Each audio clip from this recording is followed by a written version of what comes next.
All right, we're back, ladies and gentlemen, with another round, another edition, another yet version of the quarantine conversations. Today, I'm joined with the super talented. Like, I don't even know how to really describe this guest because she's so amazing and so multi-talented, multifaceted, so strong in so many areas of the business.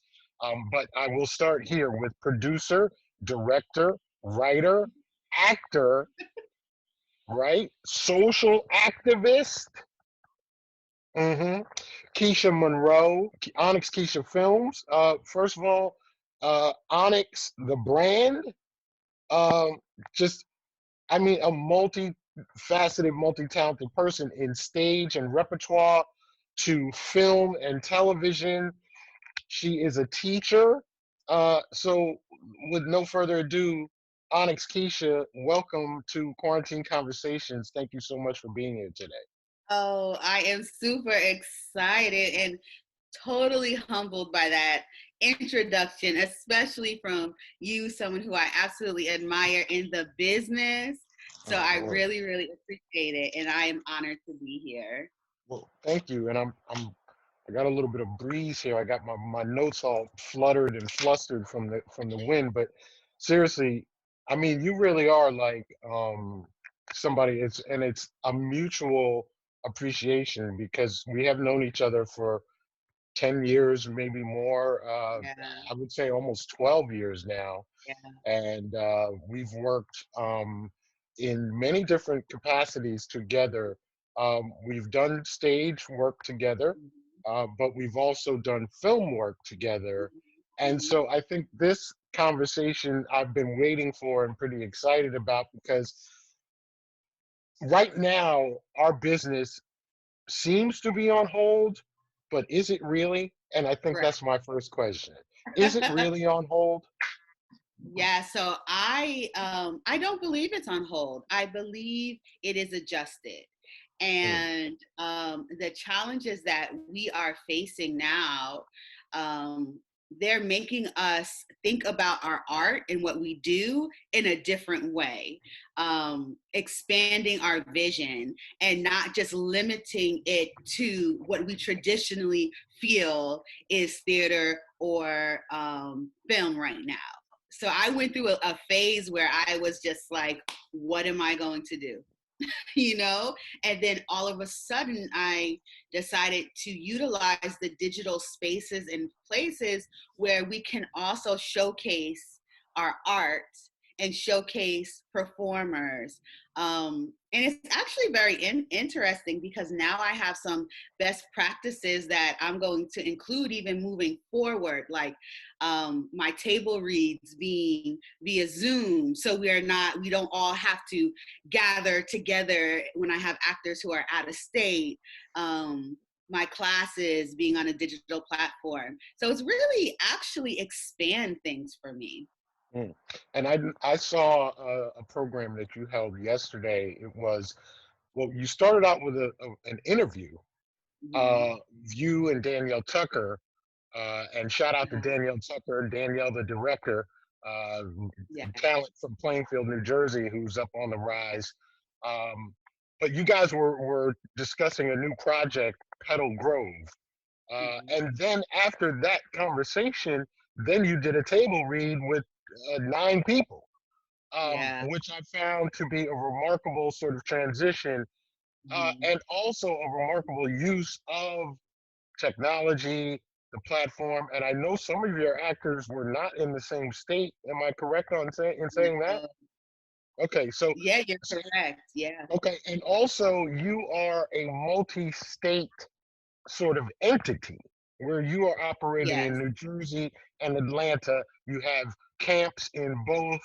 Talk to me about how, and again, talk to me a little bit more about how this technology and the new use of it is helping you to sort of galvanize your position in both states. Right. Oh, it's absolutely amazing. A couple of weeks ago, I had a big writers meeting. So I work with new playwrights, and I attach actors to the project, and we get on Zoom and we read it to flesh it out. So I had a new playwright who had a monologue play, and it was the first time that I was able to connect my New Jersey team and my Georgia team together. And mm, so for me, it was beautiful, and it really opened up opportunities for us to create and connect differently. Because sometimes, I feel like the wonderful things that I have and the people I work with in New Jersey and the people I work with in Atlanta, they can really learn and grow from each other. mm, And so for me, there was a moment, like the first 5 minutes, where I was almost in tears, because now both of my teams, both of my worlds were connected, and we felt like a really a cohesive unit now. Like mm, everybody was together, so it was really mm, good. um and like I said, it's something that I'm going to implement moving forward, where now we can have big production meetings. And now we no longer have limitations when it comes to where we're located, especially as I think about expanding and where I want to bring the company next. mm. And so yesterday I heard you say something that really rang true to me, and it dawned on me as I've been doing this for several weeks now during the course of this quarantine, uh, that there are other spaces that I now exist in where I wasn't existing before. Yeah. Um, and but for film, that is really a possibility, right? Yeah. So for film and television, we can sort of permeate other spaces that maybe weren't as much utilized because we were looking for screens and distribution on digital content platforms and stuff Yeah. like that. But now there's other spaces where we can work and live and coexist. Absolutely. For stage, though, right? It's a little bit different. Mm-hmm. It's different. Yeah. And so Yeah. I want you to sort of, and it's okay if you haven't figured out, but tell me how you see stage work going, because you're producing 3, 4 major Mm-hmm. stage plays a year, uh, Yeah. and then you're doing youth versions of those plays as well. Yeah. How Yeah. do you see that happening in the future? Yeah. How's that? Because people are not congregating as they were. Right. Right. And even after shelter in place is done, there's going to be some time before people are comfortable congregating in large groups. And, our shows, may have 600-700 people that come through in a weekend. And so I've been really working on what that looks like. Now, in the digital world, doing stage readings is difficult, only because in theater, the audience is such an active participant in the process. Live events and the energy exchange is what makes theater theater. So what I'm going to do moving forward is I'm going to move to an intimate style of theater. Mm, Once we're able to get back on stage, we're going to, instead of selling 200 tickets per show, we're going to sell between 30 and 50 tickets, and we're going to do multiple shows in a day. And now we're going to make it an experience. So our venue, holds almost 200 people, but we have 50 seats. We'll be able to social distance. We'll also be able to, have more of an intimate experience, and we'll just do multiple shows. So on a Saturday, instead of just having 2 shows, we may have 4 shows. And we really want our audience to feel safe. And so that's what we're going to do. And we're also moving to our rehearsals, the bulk of our rehearsals being on a digital platform, so that we are able to continue to be safe while we're rehearsing until it's time for our actual run throughs. and so for anybody who's not ever been a part of a live theatrical event, a play in the production realm of it, Mm, what you're talking about is very challenging. Um, yeah. in so many ways. As you're talking about it, I'm going, oh gosh, that's going to be hard. Yeah. That's going to be really hard. Mm, Because yeah. blocking exists, right? And positioning, lighting. Yeah. Oh my God, Mm, the rollout of sound and sound cues. yes. Yes. Oh gosh. Oh, Yeah. how, Yeah. It's so how much more you than know, just lines. yeah, I'm getting anxiety thinking about it right now, but I feel empowered. I feel Oh, yeah. empowered by it because I know that people like you are going to make it happen no matter what. The Yeah. innovation is going to uh, you know, birth itself from your from your movement. So I can I know that we're gonna be okay with people like you leading the way. Have you felt like, um, and you're from Plainfield, New Jersey. You got, I'm from Plainfield. Queen City Film Festival is birthed in Yeah. Plainfield. Empower Arts is birthed in Plainfield. Yeah. Um, how do you see, or do you feel like this COVID crisis in Plainfield is being underestimated? Do you feel like we're not taking it seriously in Plainfield? Mhm. So, that is a very good question, and one that I have definitely been pondering. And I don't know if it's so much we're not taking it seriously as much as we are a community that adapts, a community that is going to fight and find their way through no matter what. So the impact of it maybe is not felt as strongly as it is in other communities, because as a community we just have the strength to navigate difficult times. And Mm, so that's kind of what I feel is happening. I know that I just spoke with Veronica from the Division of Rec, and we are about to roll out a bunch of digital programs. We're doing bingo live, we're doing improv acting classes, a digital showcase. We're doing all of these things because we want to make sure that we're doing our part, as a community, to really uplift people's spirits and give activities as well. That's not just school. I have two kids who are distance learning right now, and it's difficult for them.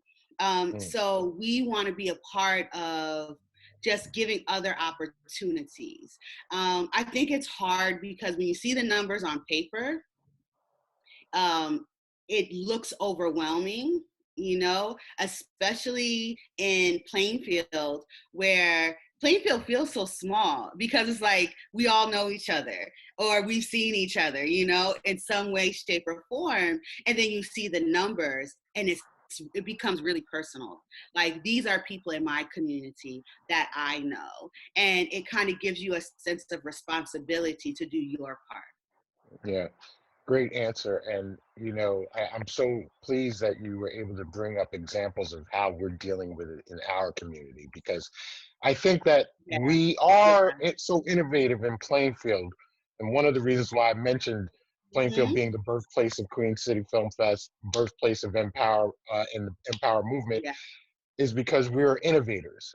We're also the home of George Clinton and Parliament Yes. Funkadelic, and if that's not one of the most innovative artistic representations ever in the history of art and music, I don't know what Yeah. is.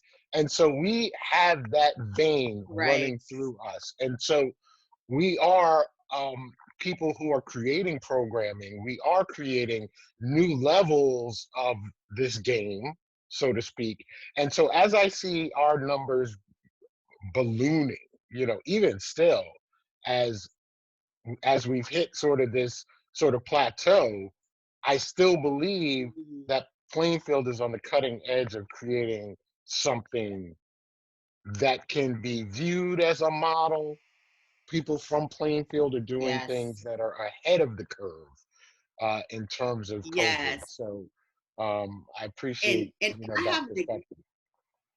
I have an example of that that just happened. I told you I have partnered with the Division of Rec for our township, and I have other townships who have now reached out to me and said, "Hey, we heard that you have digital programming. We heard that you are teaching arts, online. How can we be a part of it? How can we contract you?" And so Yeah. it's really exciting that Plainfield is really Oh, at the forefront about being intentional about doing this work. oh, that's beautiful.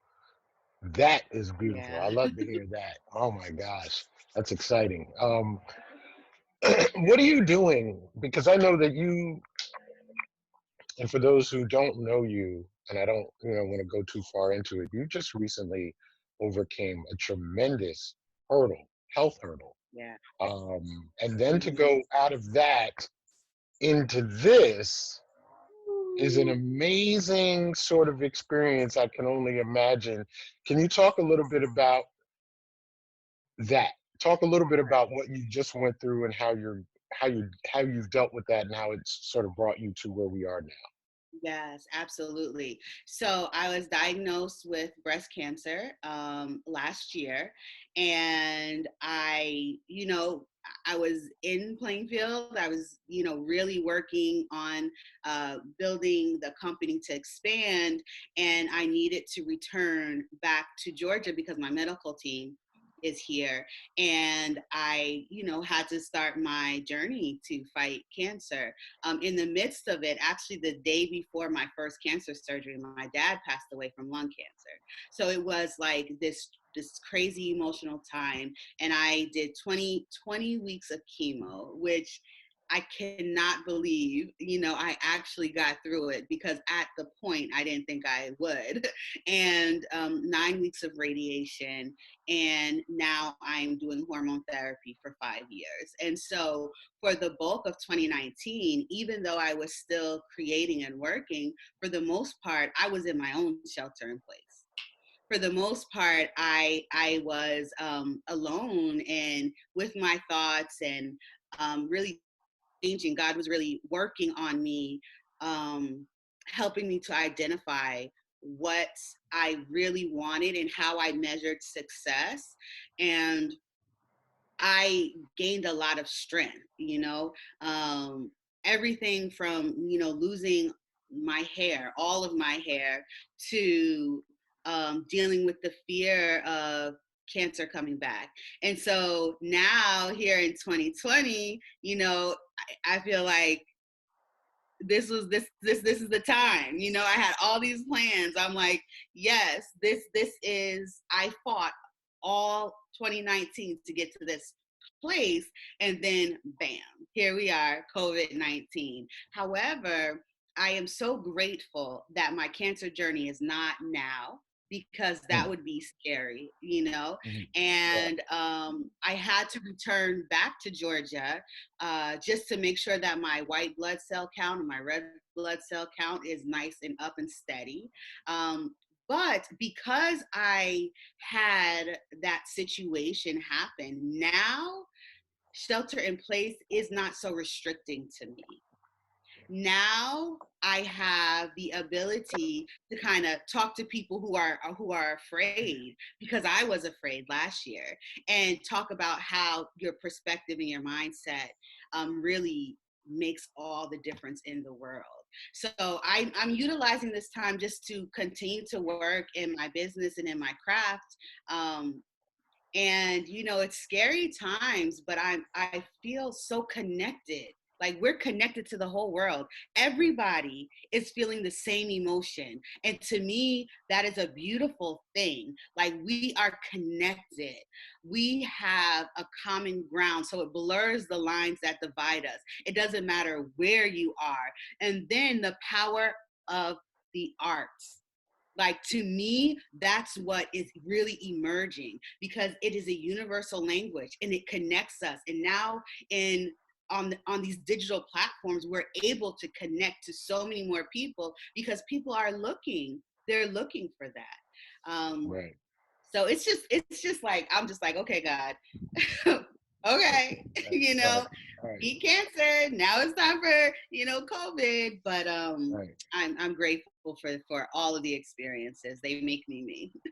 Thank you for sharing that because part of the reason for the quarantine conversation is to instill strength in the viewer. Yes.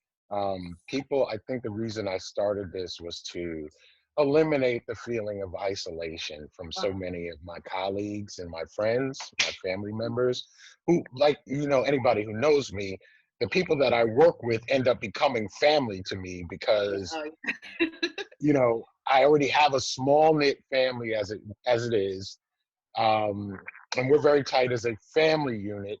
But then my colleagues and my are my friends, and they become loved ones and adopted family members. yeah. So I started calling them like, "Are you okay? Are you okay?" Now I'm not in New Jersey, my home state, right now. I'm in Florida, and I came here to deal with a family tragedy that occurred at the precipice of this COVID-19 scare. And I ended up getting sort of stuck here, and Yeah. I'm here now.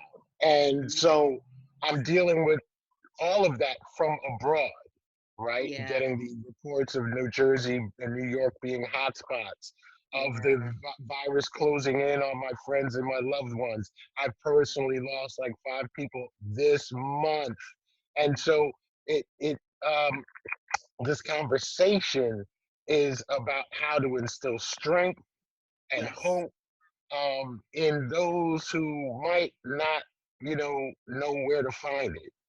Absolutely. And so I appreciate you sharing that. Is there anything that you're doing at a more micro level on a daily basis? Yes. Is it prayer? Absolutely. Is it meditation? Is it sage? Is it Yeah. herbs? Is it what are you doing to sort of keep yourself straight and grounded?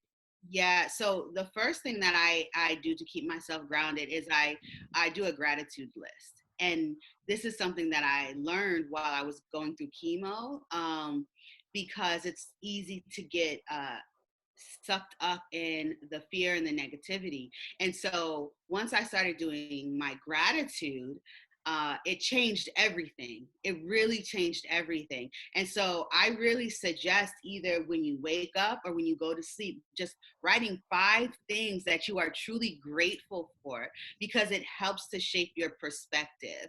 Yes, there are some difficult things that we're dealing with, but there still are some amazing things. And then I am a Christian, and I'm very spiritual. And I at first thought I would be discouraged by church online, but I have discovered so many new services outside of my community. And so I sometimes just will put on a live stream from a church, or I will put on their service on YouTube, and Hmm. I'm able to Hmm. connect that way. But truly, the main thing is that gratitude. That's really how I stay strong. And then those moments when I'm not so strong, I give myself grace, and I'm okay. If I feel like crying, then I cry. If I'm afraid, then I give myself that time to be afraid, and I understand that that feeling will pass. Right on. So wonderful to hear those words from you. Um, Even for myself, uh, I think that part of the quarantine conversation is a way for me to keep myself grounded, by hearing these methods and these approaches from all of my wonderfully talented friends, who I just have so much love and respect for. Is there anything that you would like to share with people to sort of keep them, um, from becoming victimized by the conspiracy theories and stories that you hear of what's going to happen with, because right now we're being misled. Leadership is kind of waning on a federal level. And so, do you have any words of advice for people who might be unduly affected by that? Okay, I'm sorry. The very last part of that I did not hear, but to keep Okay. people from feeling victimized from what? From those conspiracy theories that are floating Oh, around on woo, woo, Facebook and in the woo. gram, and all these jokers that's slipping in your DMs, all these videos, and Man. what do we do? What can we do to keep ourselves separate from Oh, all I mean, and you like just the fact that you're asking that question and bringing it up means so much because sometimes I don't know if I am like if I'm the conspiracy theorist because I'm just like this doesn't make sense to me what everybody's sending to me like that? it's like I don't know which way to go Right, but right, it does make you a little crazy when you hear all of this stuff and especially when it doesn't really resonate with your thought process. right. I don't want to be in fear. I don't want to think the world is against me. And we get so many different things that are happening. Like my DMs are filled. I'm like, where were you guys before? Right, um, right, right. yeah, but I And think could you just press like and subscribe while you're sending this video? yeah, right, right, right, Right. exactly. But for me, the best advice that I can give is to just um know your center and know your core. And I think when you rest on that, when you rest on your beliefs, even if you don't know, even if you're unsure, but you are clear that you this doesn't resonate with your spirit, then don't let it penetrate you. Don't let it just look at it as I don't want to say entertainment because I know that it's the truth for a lot of people, but just look at it for what it is. I'm not even, when I say consider the source, I don't mean consider who the news report is coming from. I mean, consider the source inside of you. Like, do that Mm, self check. mm, mhm, Consider your mhm, spirit and mhm. see and get back to center. And I think when you focus back on your source, on your God, on your center, then you automatically start to repel these things, but you can't internalize it. Yeah, I agree with you 100%. That a lot of people miss out on that centering. They do. So, Yeah, um, yeah, I want to. I usually don't go too long. I like to sort of make these short and succinct, but I do have to ask you: um, Are there is there anything in your work recently or currently that um, reflects or that you want to get across in your work? What are the messages that you want to get mm, across in your work? Because you do a lot of stage plays that are meaningful in yeah, in in in heart and mind and soul.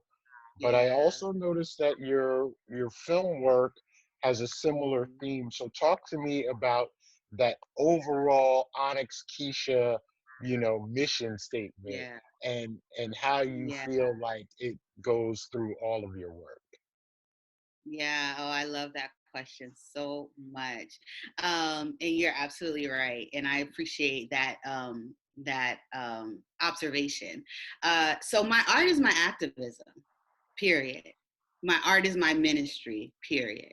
So I really choose to do and attach to projects that are going to empower a community or give voice to the voiceless. I really like to tackle topics and subjects that have meaning or that people are going through. So if I'm doing a piece on domestic violence or sexual assault or church hurt or women's empowerment. Like, to me, putting that in some kind of art form, whether it is a stage play, a series, a film, or even poetry, it's very important to me that I stand on what I feel will help somebody. I don't want to just entertain. I don't want to just um, do content that allows people to escape without reason. You know, if we are going to produce something, I want it to have meaning. I want it to have a message. That's very, very important to me. And I've seen a lot of your work. I've been a producer for a lot of your work in New Jersey. Over the years, we've had a chance to share our experiences together in different platforms. And I'm so grateful that we've had the opportunity to do that, because I think it has made both of us much more efficient producers and much stronger at what we Mhm. do. Um, Yes. and what to hear you say that is the reason why I have greatly, just gone towards you anytime you ask me to come help you or work with you. It's because of that Yes. thing that you Thank just you. said, because that's all that I want to Uh-huh. do. I don't really care about fame or red Right. carpets. I only want to assist Right. people in the work that we do, with lessons Mhm. and love. So, Yeah. um, with that being said, how can people follow your work and movement? Where can they go? Yes. So I am every social media is Onyx Keesha, ONYXKEESHA. And from there, you can find in my Empower work, my film work, my digital classes. And we definitely appreciate support. And sometimes support for us is really just showing up or really just passing the info on. Mm. One of the things that breaks my heart is when we have programming and um, it is not filled to capacity, not because of any other reason except for the word of mouth of passing it on. It's like our shows sell out, our screenings sell out, but it's those classes that I really want to sell out. And we usually offer them for if they're not free, they're very, very low cost, like $25. And I just think about all of the kids, all of the children who, and adults for that matter, but people who can really discover their art. Because even with Danielle, who we mentioned earlier, um, you know, I started working with Danielle when she was in fourth grade, and now she is just blossoming into a wonderful director, and writer. But what would happen had she not been able to discover that through all of the years of putting on plays, being in plays, connecting with other people. And I just really want to be a part of that movement. So for me, support is looks very much like sharing sharing the classes. If you know somebody who has a child, who would love to get into the arts, doing that. And all of that will always be on my social media. That is everything Onyx Keesha. Like I said, we have some classes coming up for May. We have bingo, sight word bingo. We have improv classes. I have a script writing class. We have all these classes, and majority of them are free. So when I Mm. post it up, if you guys can share it, that's what I would love. So we can all connect. Big ups. That's what's up. And look for the Onyx Keisha workshops as part of the Queen City Film Festival. As you already know, I've said it before, I'll say it again. We at the Queen City Film Festival are shifting. We are pivoting, as they call it in the business, Yes. because COVID-19 restrictions might not allow us to get together as we normally do. So, with that being said, we are going digital. We are going to a new frontier, a platform where very few film festivals have ever gone before. And in fact, of several film festivals have just straight up canceled their events Yeah. because they're afraid to move forward. But what we are going to do and what is happening right now is not going to stop us from one, providing the platform and the service for filmmakers and artists all over the world. Two, we're not going to stop getting together to promote good vibes, good feeling, and good work ethic and professionalism through our arts and services. So, how can you be a part? www.qcffnj.com. You can find us on social media at Queen City Film Festival NJ at Facebook, Instagram, and Twitter. And don't forget, my name is Lamar Maxon.